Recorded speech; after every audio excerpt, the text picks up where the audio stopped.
یہ ہے 5 سالہ سلا ابو اکلان۔ تقریباً 15 ماہ پہلے ایک اسرائیلی فضائی بمباری میں ان کا پاؤں بری طرح جل گیا تھا، جس کی وجہ سے اسے فوراً گھٹنے تک کاٹنا پڑا۔ لڑکی کی زندگی تباہ ہو گئی۔ اس کی زندگی اس عمر کی لڑکی کی زندگی جیسی نہیں ہے۔ اس کی ایک ٹانگ کاٹ دی گئی ہے اور وہ ویل چیئر پر بیٹھ کر خود کو ایک معذور کے طور پر دیکھتی ہے۔ سلا کے والد، ماں اور بہنیں سبھی اس بمباری میں ہلاک ہو گئے تھے۔ وہ معجزانہ طور پر زندہ بچ تو گئیں، لیکن تمام عمر کے لیے معذور۔ لیکن غزہ کی جنگ میں ہزاروں ایسے بچے بھی ہیں جو زندہ ہی نہ بچ سکے۔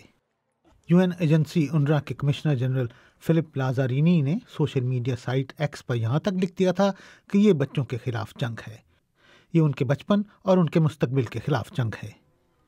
یہ کسی ڈوم سے فلم کا سین نہیں، بلکہ غزہ کی تباہی کی حالیہ تصویر ہے۔ یہ جنگ تقریباً 2 ماہ کے تعطل کے بعد دوبارہ شروع ہو گئی ہے اور اس کی شدت شاید پہلے سے بھی زیادہ ہے۔ حماس اور اسرائیل کے درمیان جنوری میں ہونے والے سیز فائر کے بعد اسرائیل نے ایک مرتبہ پھر غزہ پر بمباری شروع کر دی ہے، اور صرف 18 مارچ سے لے کر اب تک اسرائیلی طیاروں کی بمباری میں 800 سے زیادہ فلسطینی ہلاک ہو چکے ہیں، جن میں عورتوں اور بچوں کی ایک بڑی تعداد شامل ہے۔ 7 اکتوبر 2023 کے حماس کے اسرائیل پر حملے کے بعد اسرائیل کے غضب کے نتیجے میں اب تک غزہ کی پٹی میں 50,000 سے زیادہ افراد ہلاک ہو چکے ہیں، اور تقریباً روزانہ کی بنیادوں پر گھروں، پناہ گاہوں اور کیمپوں پر حملے ہو رہے ہیں۔ غزہ کی وزارت صحت کے اعداد و شمار بتاتے ہیں کہ ہلاک ہونے والے ان افراد میں تقریباً 18,000 کے قریب بچے ہیں، اور ان میں 5,000 کے قریب بچے 5 سال سے کم عمر کے ہیں۔ غزہ کی جنگ کی ایک اور شاکنگ سائٹ یہ بھی ہے کہ وہاں ہزاروں بچے معذور نظر آتے ہیں، کسی کا بازو نہیں ہے تو کسی کا پاؤں نہیں۔ فلسطینی انوائرمنٹل کوالٹی ایجنسی کے مطابق اسرائیل نے اس جنگ میں غزہ پر تقریباً 85,000 ٹن بم پھینکے ہیں، اور UNDP کے مطابق ان بموں سے ہونے والی تباہی کے نتیجے میں 42 ملین ٹن ملبہ پڑا ہے، جسے صاف کرتے کرتے دہائیاں لگ جائیں گی۔ نومبر میں UN ہیومن رائٹس آفس نے کہا تھا کہ اس کے ایک تجزیے کے مطابق صرف 6 ماہ پر محیط عرصے میں تصدیق شدہ متاثرین میں 70% خواتین اور بچے ہیں۔